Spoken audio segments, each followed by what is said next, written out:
Hey man, this is Mike Sallin with another Men's Ministry Moment. Thank you for joining me as we look at insights, ideas, and information regarding ministry to men.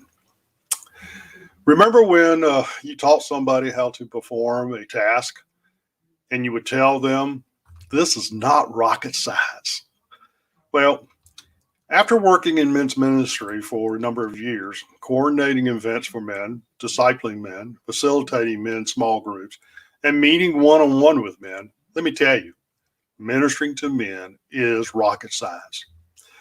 I don't say that to discourage you, but to let you know that I know the frustration many of you have as you seek to get men involved in the ministries designed to bring them into a different walk, a deeper walk with Christ, I should say.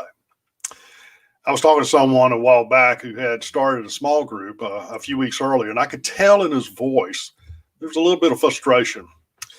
This was the first time he had ever attempted anything like this and with a group of men. And I encouraged him to just be obedient to the calling God had placed on his life and let God do the work.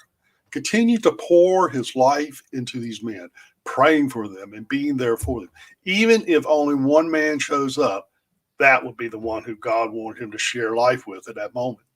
Paul said it best to the people of Thessalonica in chapter 2, verse 8, when he wrote this to the Thessalonians. He said, being affectionately desirous of you, we were ready to share with you not only the gospel of God, but also our own selves, because you have become very dear to us.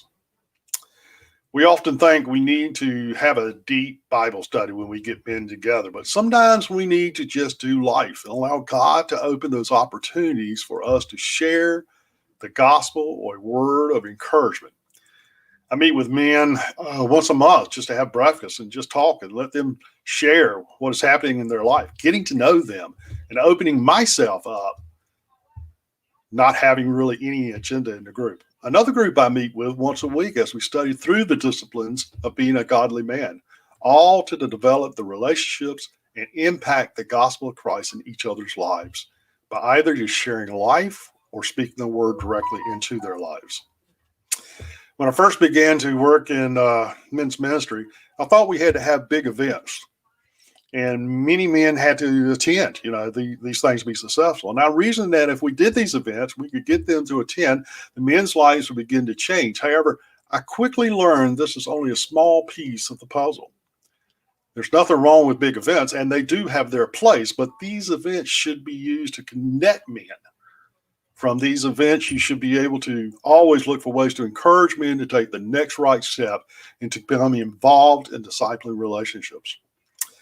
Working with men is all about developing those relationships for the purpose of discipling, even putting yourself out there to share some of your life successes and failures. Men need to see you as being just as fallible as they are. They need to know that you have overcome situations in your life and your hope is rooted in your relationship with Christ. When men see you as one of them, then they will begin to open up. It doesn't happen overnight. It takes time. Often we use Proverbs 27:17, iron sharpens iron and one man sharpens another in our respective men's ministry groups. There is truth here, but the only way this can be applied in our lives is to spend time with each other who have a passion for growing deeper in the relationship with God. We will permit other men to challenge us when they see us missing the mark, holding us accountable in our walk with Christ. This can only occur if we are intentional about our developing our relationships with each other. Now, let me encourage you, if you do not have such a man in your life, find one. You will be blessed to have that man who will challenge you.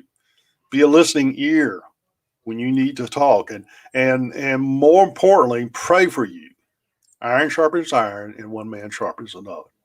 To have someone in your life that will sharpen you, knock off those rough edges, and smooth the edge so you can be ready to fight the battle that lies before us every day. There is a battle for men's souls happening all around us. And we need men who will stand shoulder to shoulder with us every day. Will you be that man who will stand shoulder to shoulder with another man in this battle? Will you pour your life into another man? Do you want to change families in your church? Do you want to change your church to be more of an impact on your community?